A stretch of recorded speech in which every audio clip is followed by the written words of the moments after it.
नमस्ते बच्चों, मैं डॉक्टर अभिराम सिंह वर्चुअल क्लास में आप सबका स्वागत करते हैं। वैसे बच्चे जो मेरे अभी चैनल को लाइक नहीं किए हों, लाइक करें, सब्सक्राइब करें और शेयर भी करें ताकि अधिक से अधिक बच्चों को लाभ मिल सके। तो प्यारे बच्चों, आज हम लोग डिस्कस करने जा रहे हैं force between two long parallel current carrying conductor. Long parallel current carrying conductor. Conductor का क्या क्या एडजेक्टिव है यहां पर देखिए। पहले कंडक्टर क्या कहे कि करंट कैरिंग है, अर्थात वैसा कंडक्टर जिसमें करंट हो। और कंडक्टर कैसे हैं तो पैरेलल हैं, मतलब कि वह कंडक्टर पैरेलल भी है और लॉन्ग भी है, बहुत लंबा भी है। और दो, तो इनके बीच यहां से यहां तक आपका कंडक्टर का एडजेक्टिव बताया गया है कि वह कंडक्टर कैसा है। और उनके बीच क्या निकालने जा रहे हैं? फोर्स। तो फोर्स तो केवल सिंगल में नहीं हो सकता, जब भी हो सकता है तो दो के बीच हो सकता है। तो पहले टाइटल का अर्थ समझें कि हम क्या निकालने जा रहे हैं, यह हमारा क्या लाइन ऑफ एक्शन होने जा रहा है, हम लोग क्या डिस्कस करने जा रहे हैं। हम लोग डिस्कस करने जा रहे हैं फोर्स किसके बीच, तो दो कंडक्टर के बीच। और वह कंडक्टर कैसा है? लॉन्ग भी है, करंट कैरिंग कंडक्टर है। तो आइए देखते हैं कि इनके बीच सिस्टमैटिक तरीके से कैसे हम लोग मैग्नेटिक फील्ड निकालेंगे और फिर दोनों के बीच फोर्स निकालेंगे। तो let us suppose here X and Y are two long carrying conductor. Long बहुत लंबे हैं और इनसे क्रमशः I1 and I2 are current flowing. We assume X and Y are two parallel conductors placed at a distance d. Suppose here distance between the conductor X and Y is d,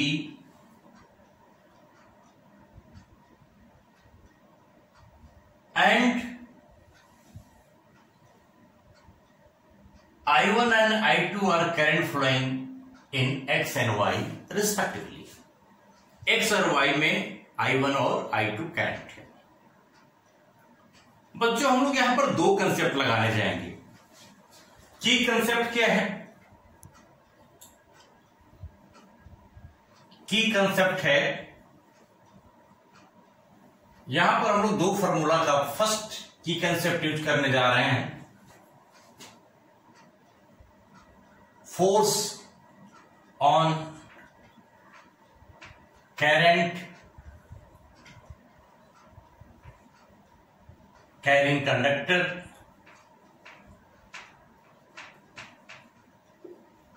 placed in magnetic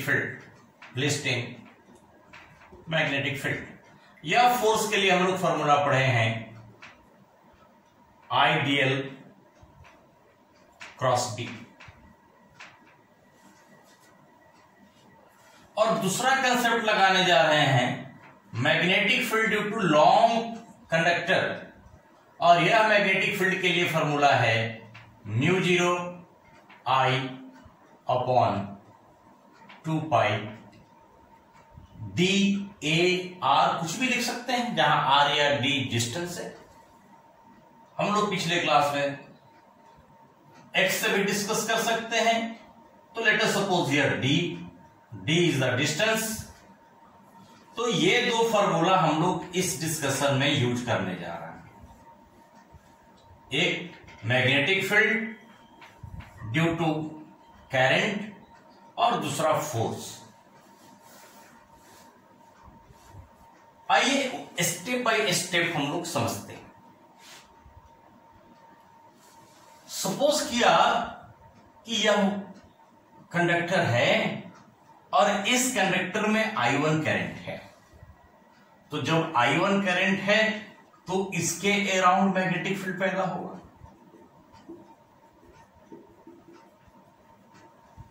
होगा ना।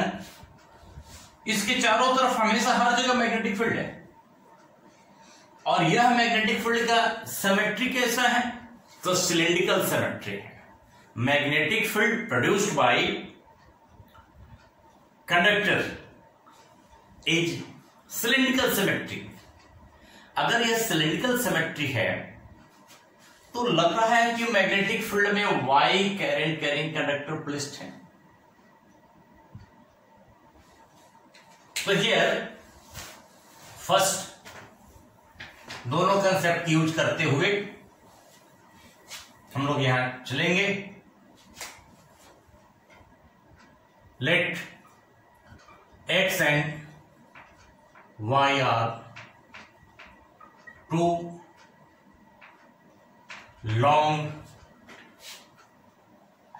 Current carrying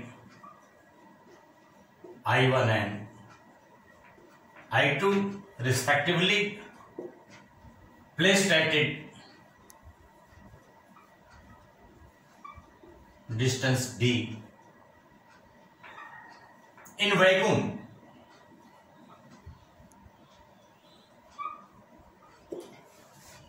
हम लोग यहां पर हवा नहीं ले रहे हैं, वैक्यूम में मान रहे हैं, क्योंकि परमेबिलिटी जो हम लोग यूज करते हैं वैक्यूम का, फ्री स्पेस का यूज करते हैं।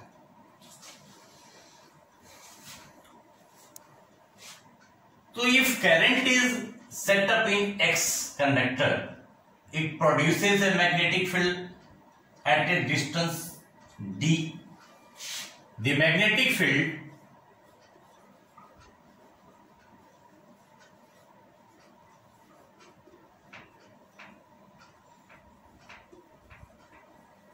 due to X at a distance d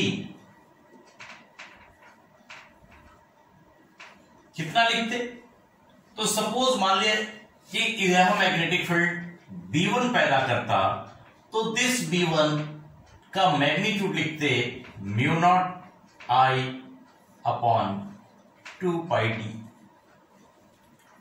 this is magnitude of magnetic field at A distance d। अब मैग्नीट्यूड तो निकल गया, डायरेक्शन क्या होगा, तो देखिए डायरेक्शन कैसे निकालते हैं। यहां पर डायरेक्शन निकालते हैं, फिर उसी तरह एक्स को मान लिया कि हैंड में पकड़ेंगे ऐसे, और हाथ में पकड़ेंगे तो यह पॉइंट इधर है, तो हमारा कर्ल फिंगर किधर की ओर जा रहा है, curl finger pointing towards inside. तो यहां पर मैग्नेटिक फील्ड इनसाइड है, तो इनसाइड के लिए डायरेक्शन हम लोग बताते हैं क्रॉस से। तो इस तरह हम मान सकते हैं कि ये पूरे कंडक्टर Y जो है मैग्नेटिक फील्ड में है और उस मैग्नेटिक फील्ड का डायरेक्शन इनसाइड है, और यह भी मान लेंगे कि पूरा का पूरा मैग्नेटिक फील्ड का मैग्नीट्यूड कांस्टेंट है। क्यों कांस्टेंट है, क्योंकि करंट कांस्टेंट है और डिस्टेंस कांस्टेंट है। तो कह लेंगे कि यहां पर जो कंडक्टर Y है वह एक यूनिफॉर्म मैग्नेटिक फील्ड में रखा हुआ है, जिसका मैग्नीट्यूड है म्यू नॉट। अब इसमें करंट चूंकि I1 है तो mu naught I1 2 pi d। अब आते हैं दूसरे फॉर्मूले पे। अगर यहां पर यह जो है यह कंडक्टर मैग्नेटिक फील्ड में है तो इस पर फोर्स लगेगा। फोर्स कितना लगेगा, तो now the force on Y due to current in X, suppose this is the force on 2, force on 2 due to current in 1 is given by current आप किसका लेंगे, इसका करंट लेंगे और इसके द्वारा मैग्नेटिक फील्ड। यहां पर यह निकालने के लिए यहां पर current in Y L suppose किया कि एल लेंथ पर I2L क्रॉस B1। अब यहां पर देखें कि डायरेक्शन क्या होगा, तो डायरेक्शन के लिए क्रॉस प्रोडक्ट है तो हमेशा आपको राइट हैंड रूल यूज करना चाहिए, राइट हैंड वेक्टर रूल याद करना चाहिए। बच्चे बहुत सारे जगह में कभी लेफ्ट हैंड कभी राइट हैंड लगाते हैं, कभी फ्लेमिंग्स रूल लगाते हैं, लेकिन मैं आपको सजेस्ट करता हूं कि केवल एक ही नियम को हर जगह यूज करें। एक ही नियम को कहां यूज करें, वही वेक्टर रूल। तो यहां पर देखिए लगाइए कि अगर मैग्नेटिक फील्ड, यहां पर वेक्टर रूल में first 4 finger current, middle finger magnetic field, thumb represents direction of force. तो यहां पर magnetic field, current and thumb represents force. तो फोर्स का डायरेक्शन किधर होगा, फोर्स का डायरेक्शन होगा y से a की ओर, डायरेक्शन ऑफ फोर्स। अब यहां और दोनों के बीच मैग्नेटिक फील्ड और करंट परपेंडिकुलर है, तो यहां पर ऐसे लिखते हैं I2L B1 sin 90, डायरेक्शन हो गया Y2 X, X से Y से X की ओर। अब यहां हम sin 91, तो this force is equal to B21 I2L B1 का वैल्यू पुट कर दीजिए μ0 I1 upon 2 pi d sin 91 direction y to x, y से x की डायरेक्शन में हो रहा है, it is direction unit vector जैसे कर सकते हैं, विच इज इक्वल टू I2। अब रीअरेंज कर दें μ0 by 2 pi I1 I2 d into L। तो this is force acting on length L। Force acting per unit length कितना होगा, ध्यान रखिएगा। तो इस फोर्स में L से डिवाइड कर देंगे तो फोर्स पर यूनिट लेंथ हो जाएगा। The force acting on per unit length,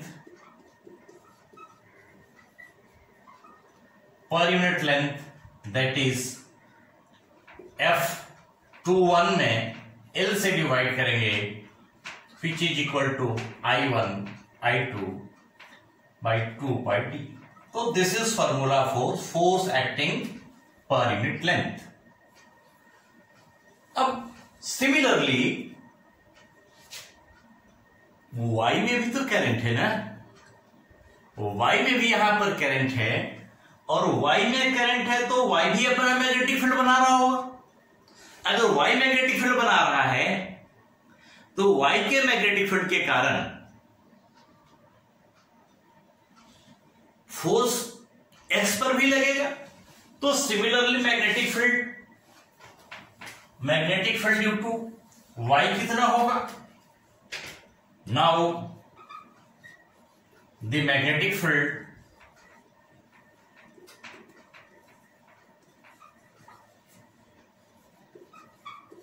due to y is suppose here B2, या अगर B2 है which is equal to again μ0 I to 2 pi d। यहां से magnetic field due to y on x, magnetic field कहां, magnetic field due to y on x।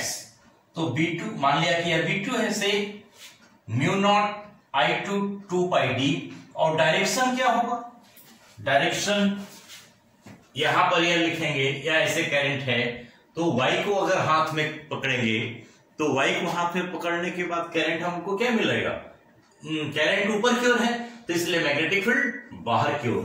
तो इसका direction देंगे dot से, याद रखिएगा it is magnetic field towards Poynting towards outside. Again इस पर फोर्स लगेगा, कैसे, फोर्स का आप डायरेक्शन निकालिए, force Now the force on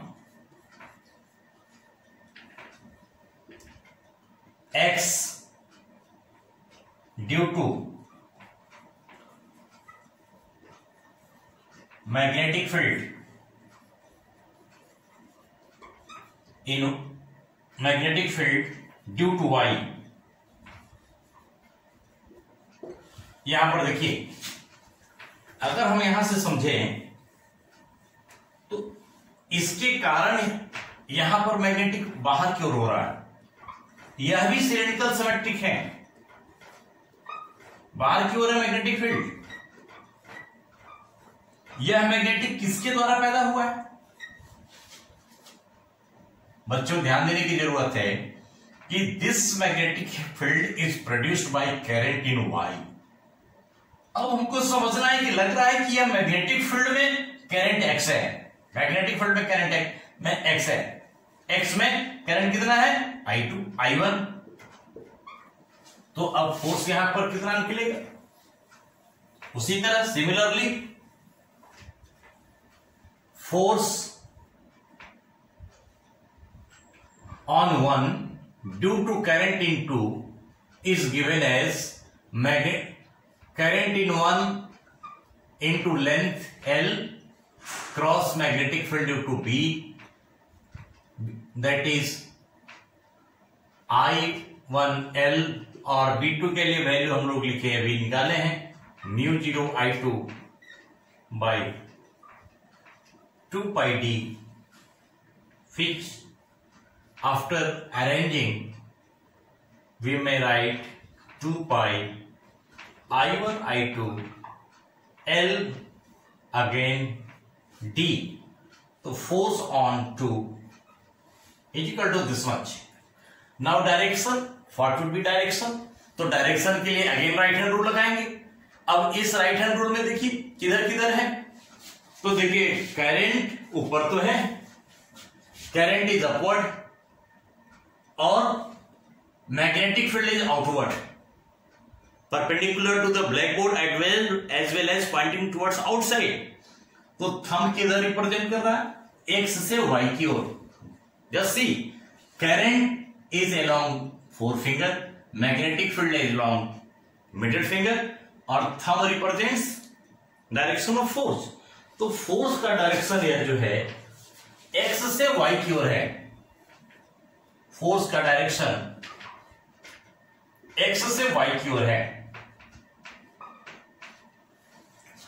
again force पर यूनिट लेंथ कितना निकलेगा? तो फोर्स पर यूनिट लेंथ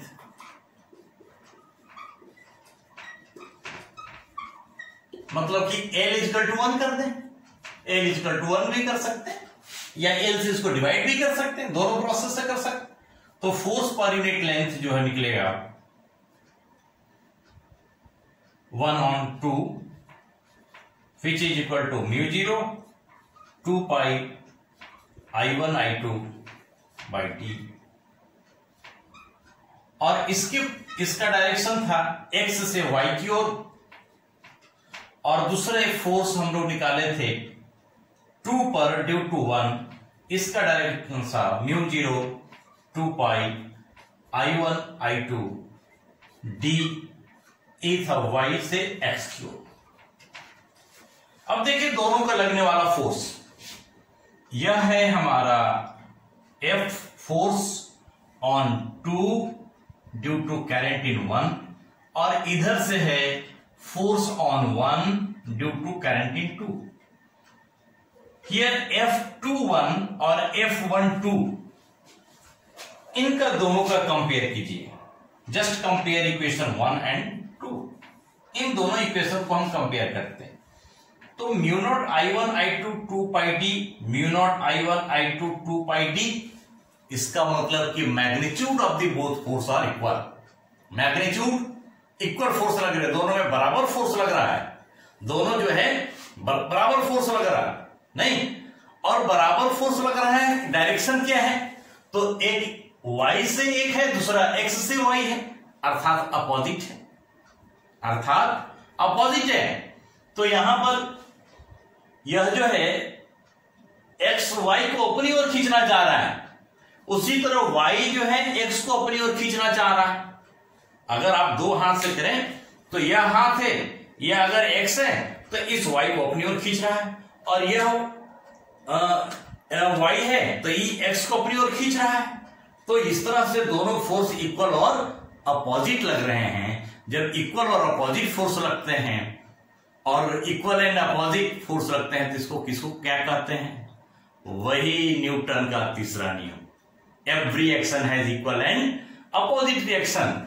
तो इस तरह प्यारे बच्चों, यहां से मुझे लगा, यहां से यह कंक्लूड आप कर सकते हैं। क्या कंक्लूड कर सकते हैं कि कैसे बराबर होगा दोनों? F21 is equal to negative of the F12। तो ऐसे में यह दोनों बराबर है। नेगेटिव साइन करेंगे तो डायरेक्शन बदलेगा।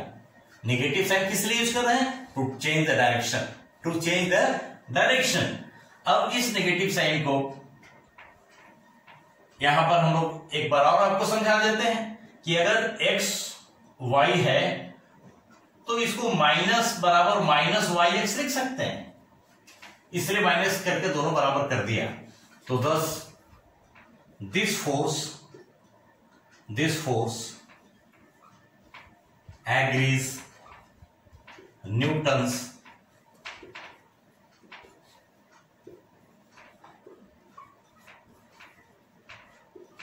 Third law of motion. Am I clear? किसी तरह का कोई परेशानी? अगर आपको कहीं भी हमारे डिस्कशन से कोई कंफ्यूजन उत्पन्न होता है तो आप कमेंट जरूर लिखें। मैं अपनी ओर से एक एक पॉइंट समझाने का प्रयास कर रहा हूं कि आपको इस डेरिवेशन में कहीं से भी कोई दिक्कत नहीं हो।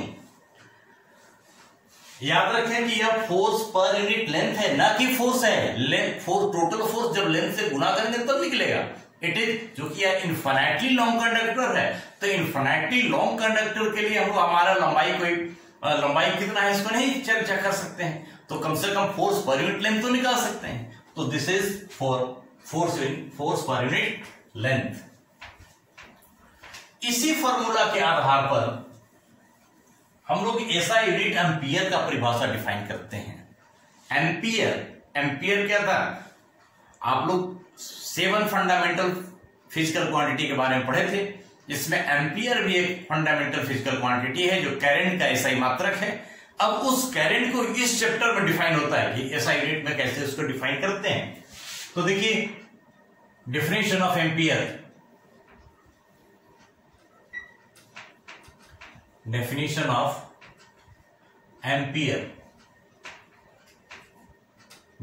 ऑफ एम्पियर में सपोज यहां पर जो हमको फॉर्मूला है एफ, केवल मैग्नीट्यूड देख रहे हैं, magnitude μ0 I1 I2 by 2πd। इसमें हम लोग क्या, इस फॉर्मूले से हम लोग क्या क्या बात समझ रहे हैं? इस फॉर्मूले से हम लोग समझ रहे हैं कि the force is directly proportional to product of the current flowing through X and Y. Directly proportional to product. Directly proportional to product of current flowing in X and Y. Inversely proportional to D. Inversely proportional to D. D की inversely होता है। जैसे जैसे यह parallel conductor दूरी पर बढ़ाते जाएंगे, दूरी पर रखते जाएंगे, उनके बीच लगने वाला फोर्स घटते जाएगा। जैसे जैसे क्लोजर लाएंगे मैग्नीट्यूड ऑफ फोर्स बढ़ते जाएगा। यदि प्रोडक्ट अगर करंट को हम लोग बढ़ाएंगे तो फोर्स का मैग्नीट्यूड बढ़ेगा। अब इस फोर्स में we have to define one ampere, मतलब कि करंट का निकालना है, करंट का यूनिट निकालना है। तो करंट के यूनिट के लिए सपोज कि मैग्नीट्यूड 1 हो, I1 और I2 दोनों का मैग्नीट्यूड 1 हो, और these two conductors are placed in vacuum at a distance of 1 meter. At a distance of 1 meter. तो यहां पर म्यू जीरो का वैल्यू कितना होता है? म्यू जीरो का वैल्यू होता है 4 पाई इंटू 10⁻⁻⁷। अगर यह भी D1 हो, I1 I2 1 हो, तो F कितना निकलेगा? F म्यू जीरो का वैल्यू पुट कीजिए 4 pi into 10⁻⁷ into 1 into 1 upon 2 pi into 1, तो दैट इज 2 इंटू 10⁻⁷ न्यूटन पर मीटर। याद रखेंगे, यह चूंकि फोर्स पर यूनिट लेंथ है तो न्यूटन पर मीटर। तो 1 ampere, now define the 1 ampere. 1 ampere is that amount of current flowing in parallel current carrying conductor placed at a distance of 1 meter apart in a vacuum experience a force of 2 into 10⁻⁷ Newton per meter, then that value of current is said to be a 1 ampere. Understand?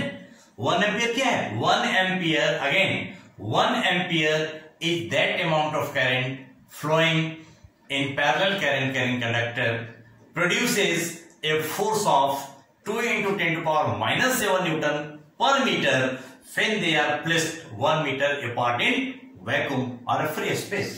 So 1 ampere is 1 ampere 1 ampere is that amount of current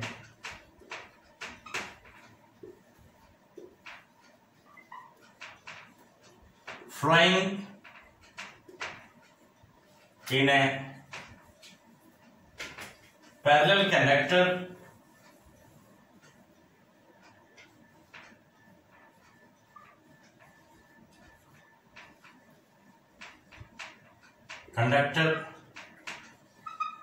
placed at 1 meter apart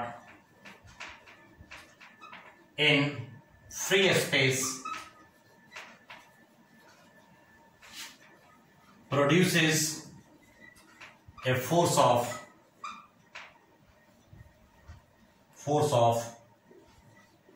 2 into 10⁻⁷ Newton per meter, then the amount of current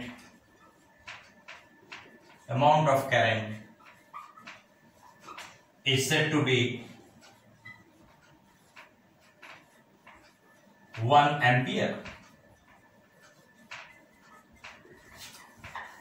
ampere ऐसा unit में first time 1946 में ऐसा unit में इसको सम्मिलित किया गया fundamental, और यह डिफिनेशन हम लोग 1946 से एक्सेप्ट किए हुए हैं। ऐसे क्लास 10th में बच्चे पढ़े होंगे कि 1 एम्पियर वहां पर 10th में कैसे परिभाषा कि current is equal to charge by time था। तो यहां पर 1 ampere is that amount of current when 1 coulomb of charge passes 1 second in any cross sectional area of a conductor, then current is said to be 1 ampere. तो बच्चे class 10th में हम लोग ऐसा कूलम्स को 1 एम्पियर का definition दिए थे। अब यहां पर ऐसा ही सिस्टम में डिफिनेशन ऑफ एम्पियर ऐसा देते हैं। आइए चेक करते हैं कि आपने आज की क्लास में क्या सीखा। आज के क्लास में क्या सीखा? अब मान लिया जाए कि एक लॉन्ग कंडक्टर है,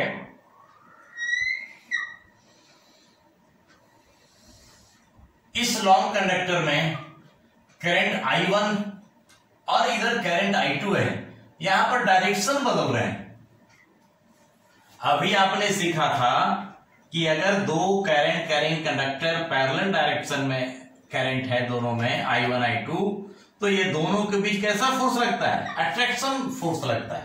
बोथ आर अट्रैक्ट। अब यहां पर देखिए कि दो करंट कैरिंग कंडक्टर है, अब इनके बीच फोर्स कैसा होगा, अट्रैक्टिव होगा या रिपल्सिव होगा या क्या इफेक्ट पड़ेगा। तो उसी तरह जस्ट थिंक कि I1 करंट ऊपर की ओर है तो इसलिए मैग्नेटिक फील्ड का डायरेक्शन I2 पर किधर होगा, इनसाइड। I2 पर डायरेक्शन इनसाइड, इनसाइड का मतलब क्रॉस। अब इस पर हम लोग फोर्स निकालने जा रहे हैं। फोर्स के लिए IL क्रॉस B। तो यहां पर देखिए करंट नीचे की ओर है, करंट नीचे की ओर है और हमारा इनसाइड बता रहा है मिडिल फिंगर, तो थंब किधर बता रहा है, आउटसाइड।